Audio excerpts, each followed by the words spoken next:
afternoon. Wilkinson here.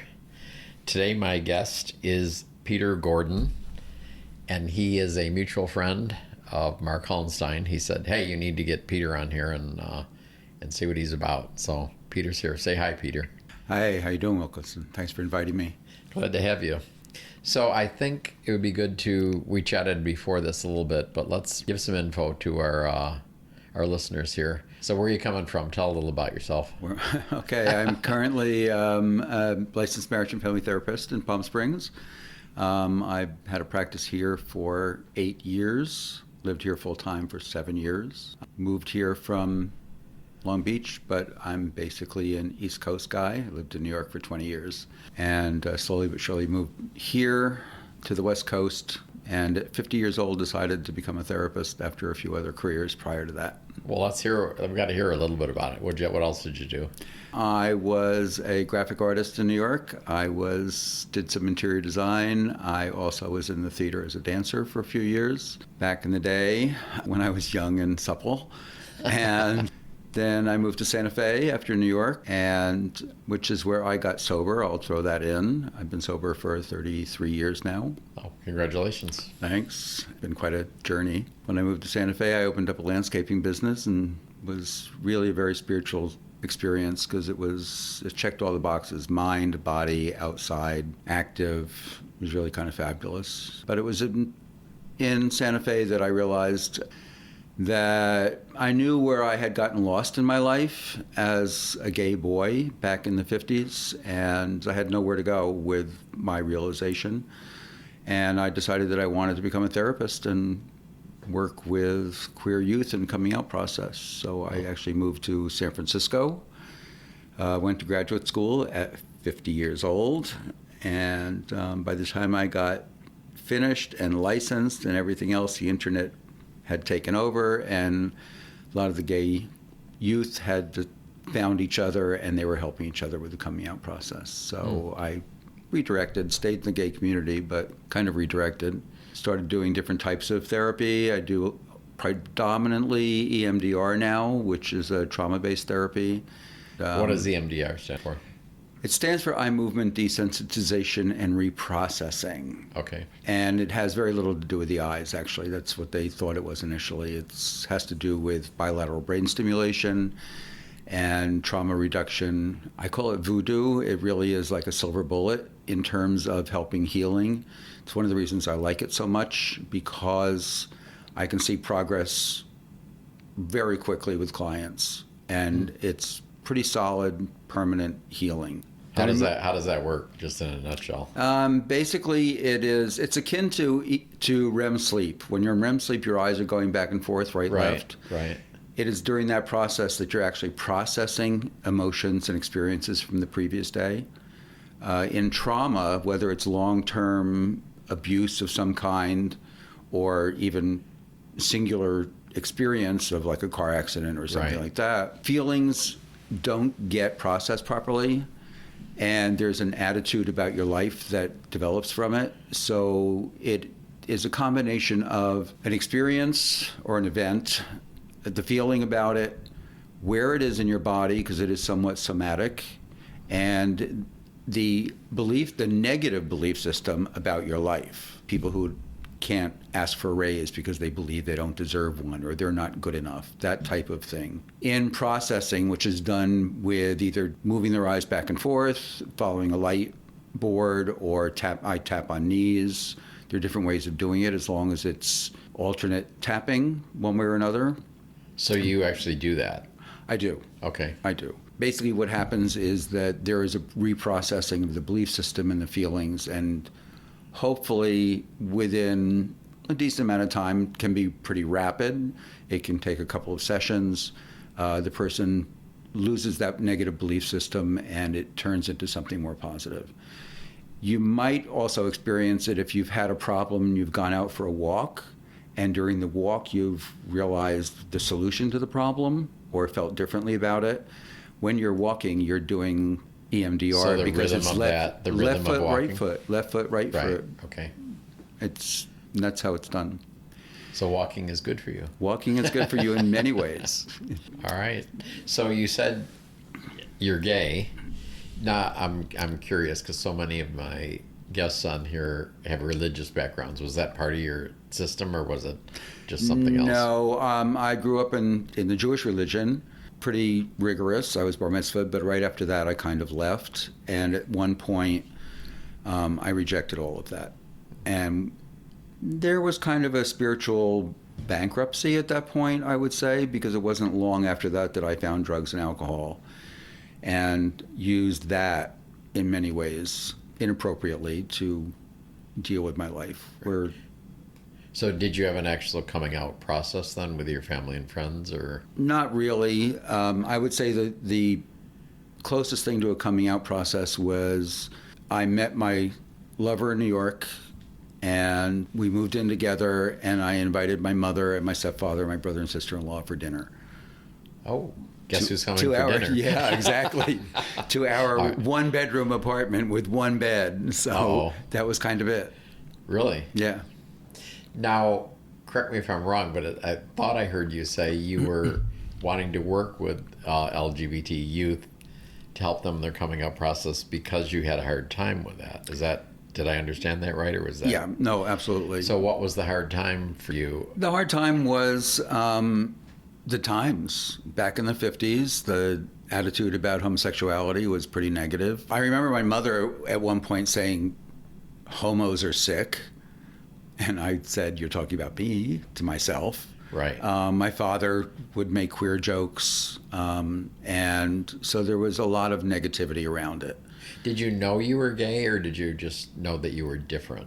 I knew I was gay when I was an early teenager. Okay. Up until then, I was going through the process from knowing I was different to something else. I also, at one point, not at one point, it was a few years, had a sexual experience. I called it an affair. It really wasn't, but 4 years of having a relationship with a male cousin. Oh. I was in high school, he was in college. That's pretty much determines that you're gay at that point. Where is he today? Did he make it through the 80s or No, not? he's married, has kids. Oh, really? Yeah. He went the other direction. Well, at least he didn't die of AIDS, so. No, he didn't. But do you ever talk to him? No, not about that.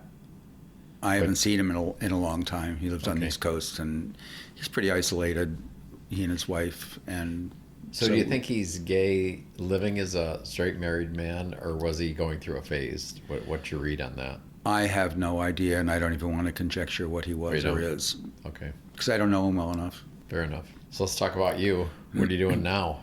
You've What had I'm all these doing- careers. Yeah. We joked earlier, and I said, well, were you a brain surgeon in there? But you said sort of. Sort of. Being a therapist is kind of like a brain surgeon. Right. You know, in keeping with my wanting to do as much healing as possible for myself and others, and help the process along, doing EMDR and a couple of other therapies that are more immediate than talk therapy, which takes forever. And my philosophy now is that anybody who really knows where their pain is going to be really adept at talking around it for a very, very long. I don't want people to talk around anything for a very, very long time. I want them to heal. And that includes myself. I've suffered a lot over the years from my childhood, from my father, who was very controlling, and we did not have a good relationship at all. It kept spiraling down. And what ultimately happens is that people become spiritually sick, and emotionally they develop, from childhood mostly,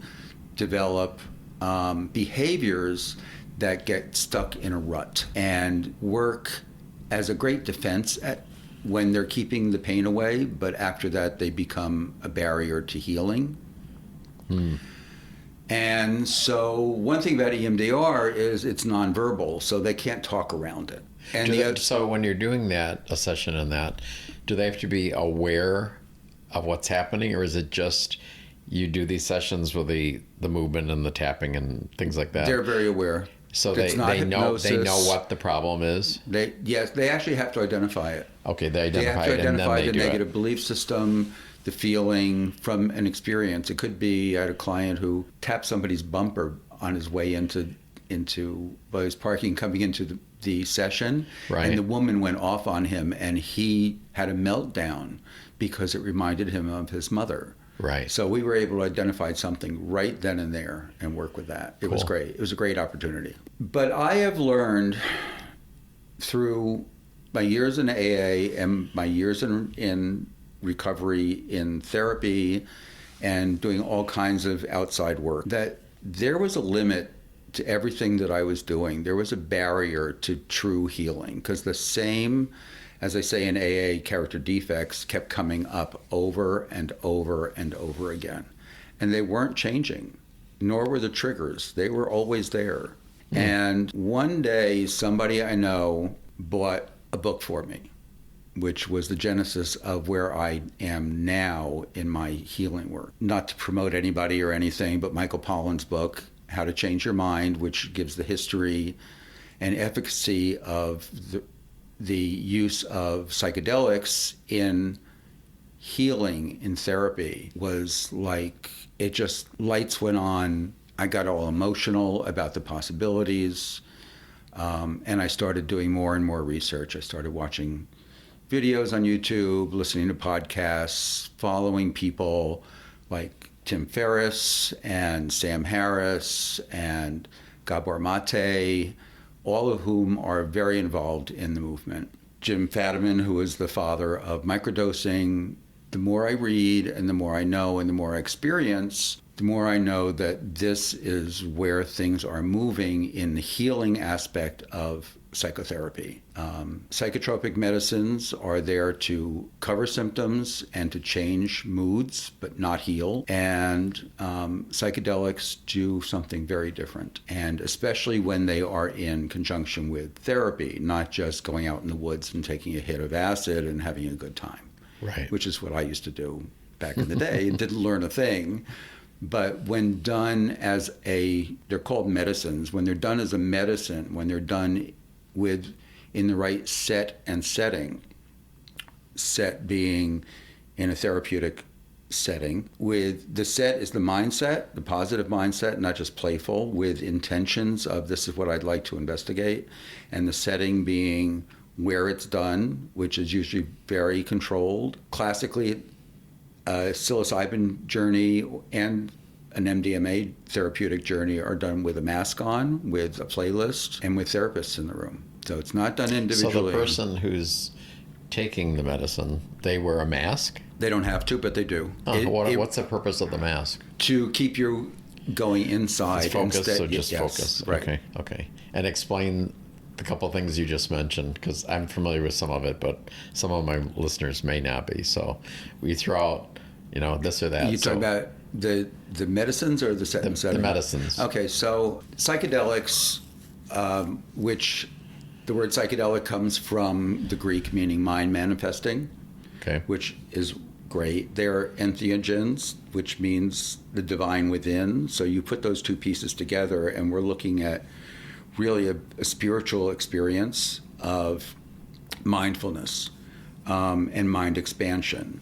Each of the medicines do different things. Psilocybin is very much a mind expanding spiritual experience. If you do a good journey, a decent journey, a lot of people have experiences of being unified in the world and not feeling alone anymore. LSD seems to be very much into mind-oriented thinking process type of thing. MDMA works with setting yourself aside from your feelings, so you're able to look at yourself and your experiences in a more like a detached abstract way. Yeah, yes. Okay. And what do those letters stand for? That I got you on that one. Got me on that one. Okay. But the street name is Molly, ecstasy. Okay. That's what we're looking at. Okay, gotcha. Okay. But all of these things deal with there's something called the defense mode network in the brain, which kind of works as a guard for the trauma. So the guard will stop information from getting to the trauma to heal. It'll stop it from triggering the trauma as best it can. It will stop a lot of things. Well, what these medicines do is take the defense mode network and quiet it so it's out of the way. So the ego, if you want to call it the ego, is Right. set aside. And so it is a very different way of looking at things. What they all do is go deeper into traumas.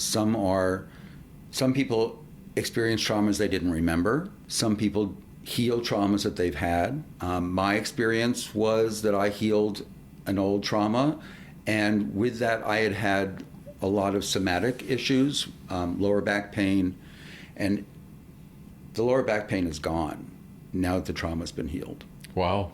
Do you know the cause of the back pain? Or like, did you have an accident or something? No, or? it was just trauma. It was just where I held the trauma. I know one person in particular, and there are other stories of people who have, this person was diagnosed with ADHD. He was on Vyvanse for a long time. He did his journey, and he's no longer on Vyvanse for over a year now. I have been off of my psychotropic meds for 9 months now with no negative effects. I'm actually having more feelings than I've ever had on all of that medication. It's not medicine. So that the medicines that I'm doing, I've done MDMA therapy sessions that have been very healing and have really helped with traumas that I had suffered through forever, actually. Some of them, like bufo, ayahuasca, those aren't necessarily, as we were talking earlier, aren't necessarily as therapeutic because people don't do the integration afterwards as readily. They don't work with a therapist, they work with a shaman. It's very different. They go somewhere and leave. Some are done for DMT, is often done for addictions and alcohol. And people who do that don't drink or use. A lot of people with heroin have done bufo and have stopped. So we're looking at healing on a very, very deep level that seems really permanent in a way that psychotropic meds just cover up symptoms, and therapy has its limitation, in my estimation, now, having had the experiences that I've had and done the research that I've done in the past and am continuing to do. So the book you mentioned earlier talks about the climate out there right now of things changing, because there's, well, you can talk a little about that. But I mean, it got a bad rap back, what, in the late 60s, was it? Nixon era, yeah. Through Timothy Leary, who was actually part of the research that was being done back in the 50s and 60s, that was government funded. The research was mostly with end of life and helping people get comfortable with their diagnosis and their lives. And it seemed very beneficial. It was also being used, there was LSD therapy being used for anxiety and depression at the time. And some really famous people had done it. And a lot of people in Hollywood had done it, actually, from the reading that I've done. And then when Timothy Leary came out with his philosophy of wanting everybody should have access to this, and he started espousing it, LSD was easy to get a hold of, and the Nixon administration got really anxious about it and quashed it all and made it illegal. And that squashed even a lot of the legit research, right? Well, all the government funding ended at that time. Okay, but there still was research going on. Pretty minimal.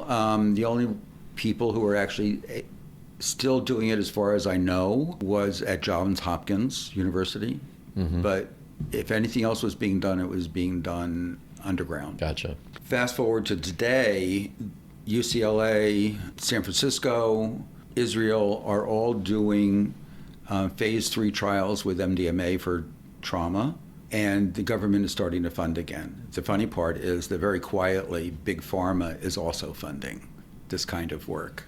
Why? What is their interest in doing that? Because they know that they can't keep on doing what they're doing forever, and they want to get in on the ground floor. And don't know how they're going to do it, whether it's... They could try to patent something in some way, right? They will probably try to do something of that nature. Right, yeah. Right. So they can get their fingers in it. Yeah. Yeah. So, but there's small government funding. Tim Ferriss is a big funder of research. And then there's the Association of Psychedelic Studies. Okay. And it's based in Colorado, and they have been very slowly doing research into mostly MDMA. It seems to be the easiest thing to get taken off or to declassify it as a federal offense and to be used therapeutically. In terms of what they're doing, they're also training therapists, as is CIAS in San Francisco and a couple of other places. They're all training therapists to be psychedelic therapists. So that's the wave of the future, you think? It is very much the wave of the future. Some of it's being done. Ketamine is legal now, so ketamine therapy is very helpful with depression, mostly. And it's being done here in Palm Springs and LA, a lot of other places. Then everybody else who's doing the other work with MDMA and the psychedelics, they're doing it all underground because it is illegal. And we could all lose our license if we're actually admit to doing it. Which no one is doing it. Nobody's doing it. Okay. I'm helping people prepare for a journey, and I'm doing integration work with them after a journey, but I don't do the other piece. Right. So are you excited about the possibilities here? I'm thrilled about the possibilities. I've been investigating doing trainings for myself to help others. Despite my age at 75, I'm starting in a new venture. It doesn't really seem that reasonable to me because I really want to retire at some point. But I do want to get more involved in all of this because I firmly believe that it's the wave of the future, and it really Well, 75 is, it used to be 50. Yeah, so that's what they say. That's what they say. I still get tired. Gotcha. Do you think Timothy Leary was right? Is it for everybody? I believe if it's done therapeutically, it's for everybody. He did not espouse that at all. Well, I'm not really that familiar with him. I mean, a little bit, but so what do you say? Oh, good times, everybody needs this, or what? What was his take on it? Because of the research being done and the efficacy of it, he wanted everybody to have that kind of experience, that kind of spiritual experience, that kind of, how do I want to say, just growth, spiritual growth. Growth and healing, yeah. Yeah. And so that's what he espoused. The thing is that people weren't doing it in therapeutic settings. They were just, Woodstock, all those. So they clamped down on it. Yeah. He was ahead of his time, a little bit too ahead, maybe. There was an organization of all these people doing research, and they tried to control him, actually, and he was uncontrollable. Really? Yeah.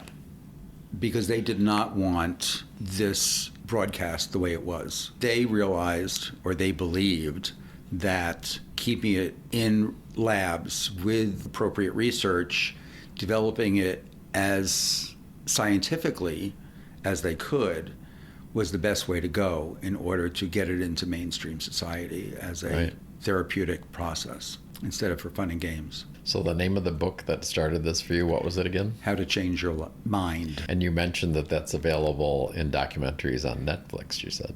Yeah, there's a Netflix series now. It's a 4-part series that kind of outlines the book. I bought the book and I started it, and it was too much for me. It's only 400 and some odd pages. Too technical for all those. That was a really thick book in little print, and wow. Yeah. And there were no pictures. No.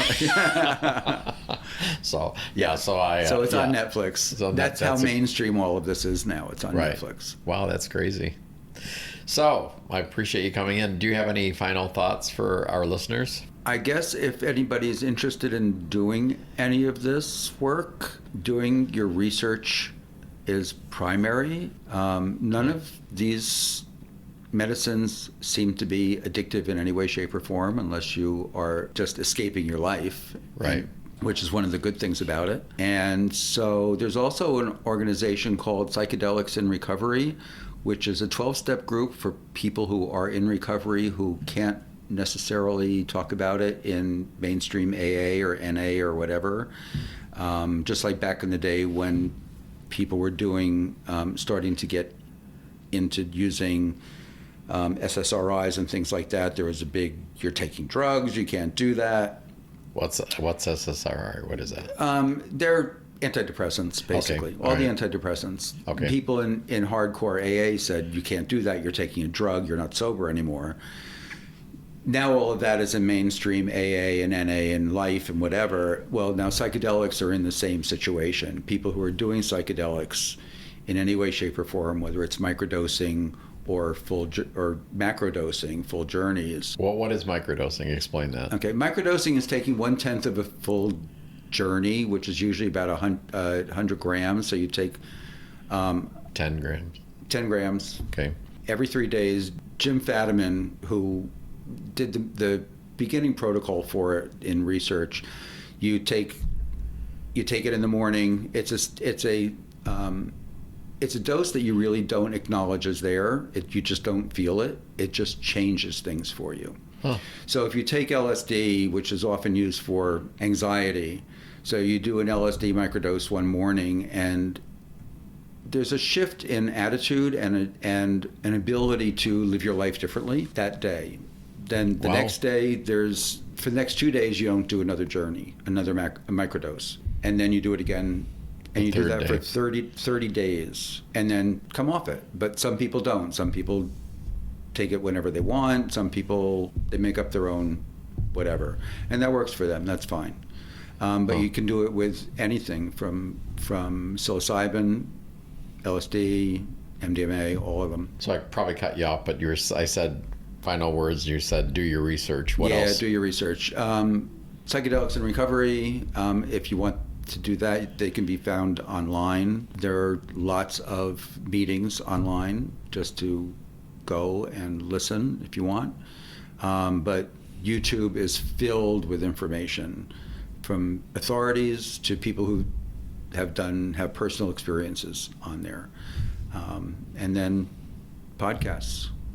Yeah, I mentioned her earlier. I listened to Aubrey Marcus, who's one of my favorites, and it's been an eye-opener with him, with all the info. Yeah. I mentioned Tim Ferriss, right. Who has a lot of involvement, and so he's constantly having people on his podcasts giving more information. Very interesting. Hey, Peter, thanks for coming in. Thanks for inviting me. Appreciate it. Thank you.